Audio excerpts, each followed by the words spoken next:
Boa tarde, senhor presidente. Boa tarde, deputadas, deputados. Hoje eu venho ao plenário para falar sobre a política de cotas no Estado do Rio de Janeiro e a audiência pública que nós tentamos construir em conjunto com diversas comissões dessa casa. A Universidade Estadual do Rio de Janeiro e as universidades estaduais do nosso estado, a UENF e a UESO, são pioneiras na implantação da política de cotas nas universidades. Essa política foi fundamental para ampliar o ingresso de pessoas negras nas universidades.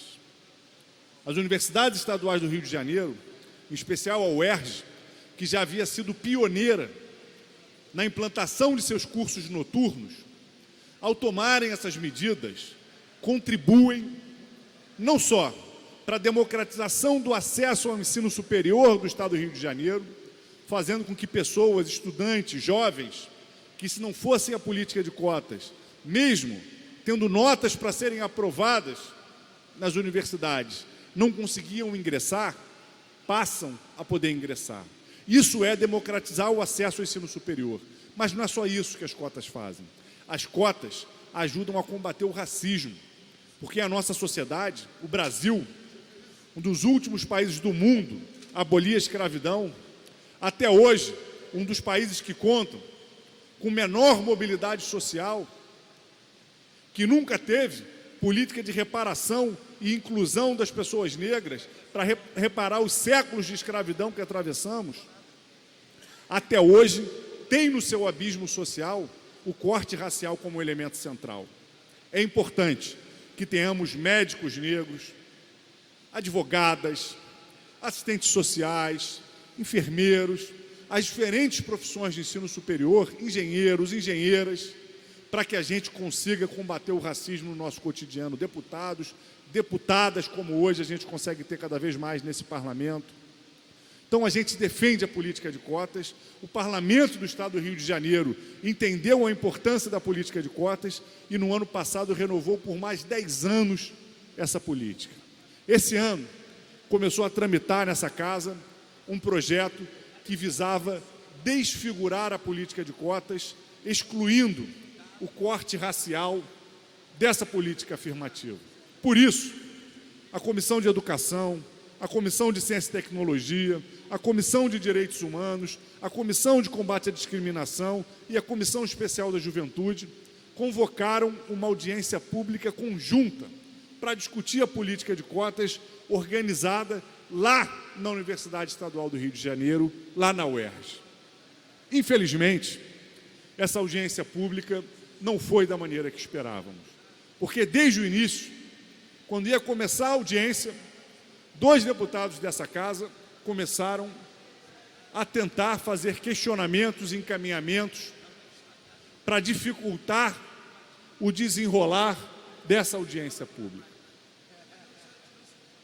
Desde o início, quando o deputado Valdec Carneiro, presidente da Comissão de Ciência e Tecnologia, abriu os trabalhos, teve que responder a uma questão de ordem do deputado Rodrigo Amorim, por que não se cantava hino.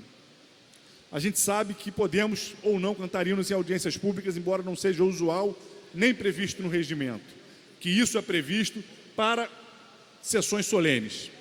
E não havia estrutura de som lá com o hino nacional para ser disponibilizado. Isso foi esclarecido pelo deputado Valdec Carneiro. A questão de ordem apresentada pelo deputado Rodrigo Amorim. Na sequência, ao passar a palavra para a pró-reitora Tânia, a gente começou a ver o festival de truculência, de agressividade que marcou a realização daquela audiência. O deputado Alexandre Quinopló pediu uma questão de ordem depois do deputado Valdec Carneiro já ter anunciado o próximo ouvinte. O deputado Valdec Carneiro respondeu que daria a questão de ordem após a palavra. Prerrogativa de um presidente de uma comissão, prerrogativa de um presidente que está conduzindo um processo legislativo com base no regimento. Vossa Excelência, que conduz esse parlamento, tem essa prerrogativa. Quando a gente conduz uma audiência pública, a gente tem essa prerrogativa. Mas o deputado começou a gritar e impedir a fala da pró-reitora da Universidade do Estado do Rio de Janeiro no grito. Começaram as bateções na mesa, os murros, a agressividade e a truculência. É importante que se compreenda que não se pode utilizar da força, da truculência e da agressividade para impedir o exercício do processo legislativo. E isso foi o que a gente assistiu àquela audiência pública inteira. Por diversas vezes, os deputados gritando, os deputados batendo na mesa para impedir o seu livre desenvolvimento, inclusive interrompendo falas da Defensoria Pública, do Ministério Público, de forma truculenta, causando constrangimento aos deputados e deputadas lá presentes e à própria Assembleia Legislativa, que tinha naquela audiência pública o decorrer de um espaço oficial seu. Com a palavra, a deputada Renata Souza. Excelentíssimo deputado Flávio Serafini, infelizmente a gente tem que trazer esse debate que acaba com a imagem da Alerj, uma instituição super importante para o Rio de Janeiro, para o Estado Democrático de Direito. Afinal de contas, é aqui que falamos de leis e fazemos as leis, mas também é desse lado aqui que fazemos a fiscalização do Poder Executivo. Então, o que assistimos foram cenas de horror, cenas lamentáveis, protagonizadas por deputados que ali deveriam prezar para o debate, pelo diálogo, pelos argumentos que lhe propõe a ser contra as cotas. O problema não está na divergência do diálogo, o problema está na maneira que é feita o não diálogo, porque quando você tenta quebrar uma mesa, murrando a mesa, como nós vimos, daquela maneira, gritando, proferindo palavras de baixo calão para desqualificar o público, mas também quem fazia parte daquela mesa, né? A gente fez um debate super importante com a presença do Ministério Público, da Defensoria Pública, da Pró-Reitoria e de diversas entidades de movimento negro, entidades também, sindicato, dois profissionais, dos técnicos, enfim, tinha todo o corpo que hoje debate concretamente o sistema de cotas e quais foram os seus serviços para a sociedade e para a população. A pró-reitora Tânia apresentava dados concretos da realidade sobre o quanto que o sistema de cotas é fundamental para não só dar cara de povo à universidade, mas para qualificar a iniciação científica, a produção de conhecimento. Então, a gente teria tudo para ter um debate qualificado, levando essa casa aonde as pessoas estão. Isso é muito fundamental que a gente diga, que essa casa também tem a obrigação de estar nos outros espaços que também são do Estado. Então, eu gostaria de trazer uma contribuição para a sua fala, que o desrespeito com a fala das representantes do Ministério Público e da Defensoria Pública e da própria reitoria me causa assombro. Afinal de contas, são instituições convidadas oficialmente para estar conosco e poder falar da instituição, e no momento da fala dessas representações do Ministério Público e da Defensoria Pública, além de silenciá-las por diversas vezes e não garantir a fala do Ministério Público e da Defensoria Pública, que foram convidados oficialmente, formalmente, por todas as 5 comissões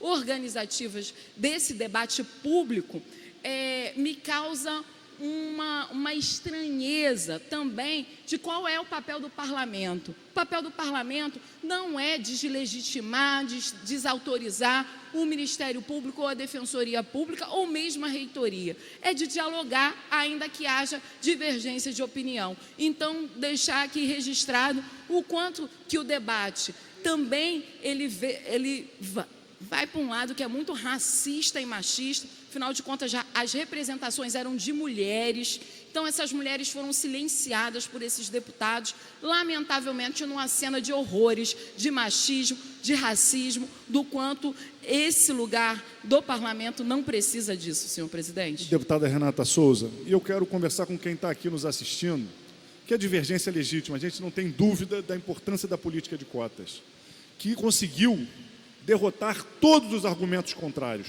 A universidade hoje é mais negra, e as notas médias dos cotistas são mais altas do que a dos não cotistas.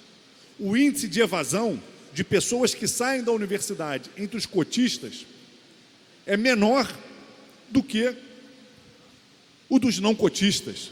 Ou seja, não teve aquela queda no rendimento, a perda de excelência que algumas pessoas argumentavam ao questionar a política de cotas. Mas eu quero dizer que hoje, nós todos, presidentes, vice-presidentes das comissões que conduzíamos aquela audiência pública, estamos fazendo uma representação à presidência dessa casa para que a conduta dos deputados Alexandre Quinopló e Rodrigo Amorim seja apurada. Não podemos aceitar que a violência e a truculência sejam usadas como forma de interferir na condução do trabalho legislativo.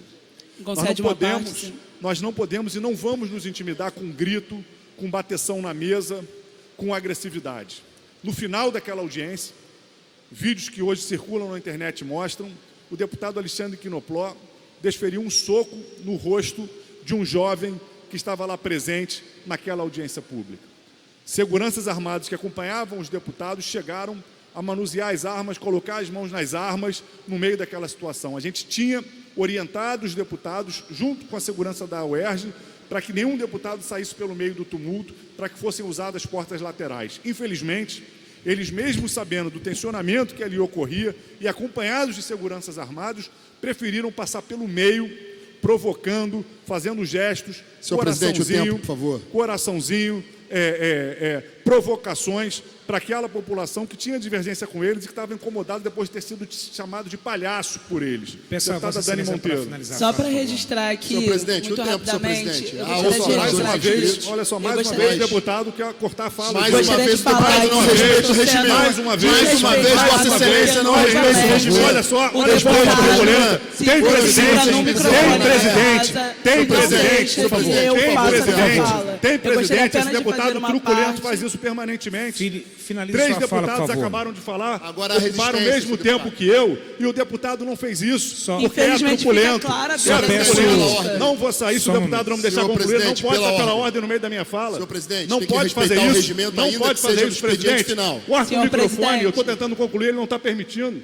Por favor, só não dá mais, senhor presidente, para existir nessa casa com um nível de violência política que não permite que os deputados façam suas falas. O que relatamos na audiência acaba de acontecer novamente aqui nessa casa. Novamente o deputado vem ao microfone deslegitimar a fala dos deputados aqui presentes. Então isso é inadmissível dentro de um espaço que deveria ser o espaço da democracia. Divergente do que hoje é a opinião minoritária de deputados aqui da casa, a ALERJ segue servindo ao debate que historicamente serviu de reparação histórica para a população negra. Então, gostaria aqui apenas de registrar um debate que a própria ALERJ vai fazer sobre ação afirmatistas, cotistas universitários e a busca pela justiça. No dia 17 de junho, às 10 horas. Gostaria de convidar todos os deputados e deputadas e já deixar aqui registrado que, de repente, seja melhor levar, ao invés dos argumentos tão somente, luvas de boxe e proteção, porque a violência política nessa casa está chegando a esse nível da ameaça e da intimidação descarada no microfone, senhor presidente. Okay. Isso não pode ser permitido. Obrigado, deputada Dani Monteiro. Para concluir, eu quero ressaltar que os deputados têm, obviamente, prerrogativas, direito de usar manobras regimentais quando queiram interferir num processo político. Agora, o que não podem é usar da violência. O que não podem é usar da truculência. O que não podem é agredir estudantes. O que não podem é, tendo o direito de ter seguranças armados porque se sentem ameaçados, se expor e estimular situações como a que estimularam de conflito lá naquela saída da UERJ, quando, inclusive, um dos deputados agrediu com um estudante, iniciando uma confusão, dando um soco na cara de um jovem que ali acompanhava. Isso é inadmissível. O parlamento não pode ser transformado numa briga de gangue. Não é normal que a gente esteja aqui discutindo e os deputados fiquem fazendo ironia, galhofa, agredindo deputados e deputadas. Nós não vamos permitir que isso aconteça. Não vamos aceitar, por isso a representação e por isso o limite. Inclusive porque o deputado Alexandre Quinopló, aqui nesse plenário, já foi agressivo com outros dois deputados, com o deputado Bruno Dauaire e com o deputado Ferreirinha. Não vamos permitir que a violência dê a dinâmica do funcionamento desse parlamento.